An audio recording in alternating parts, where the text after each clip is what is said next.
400 కోట్ల విలువైన భూమిని హైడ్రా రికవర్ చేసింది.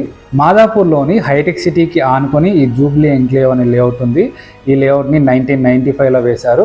అయితే ఈ లేఅవుట్లో కొన్ని పార్కులు, ఓపెన్ స్పేస్ అనేవి ఉంటాయి. వీటిలో 13,000 గజాల స్థలం ఉన్న పార్కుని ఒక వ్యక్తి ఆక్రమించి అందులో అక్రమంగా హోటల్స్ని కూడా రన్ చేస్తూ వస్తున్నాడు. అండ్ ఈ హోటల్ ద్వారా 4 లక్షలకు పైగానే అమౌంట్ కూడా ఎవ్రీ మంత్ ఆయన సంపాదిస్తున్నాడు. సో అయితే ఈ విషయం పైన రీసెంట్గా అక్కడ ఉన్న లోకల్స్ హైడ్రాకి కంప్లైంట్ చేస్తే హైడ్రా వచ్చి సర్వే చేసి అవి పార్క్సే, ఓపెన్ పార్క్సే అని నిర్ధారించి సో అక్కడ ఉన్న ఆ ప్లేస్ అందరినీ కూడా క్లియర్ చేయడం జరిగింది. ఎవరైతే ఆక్రమించారో అతని మీద కేసు కూడా నమోదు చేసింది హైడ్రా. సో హైదరాబాద్లో ల్యాండ్కి చాలా వాల్యూ ఉంది.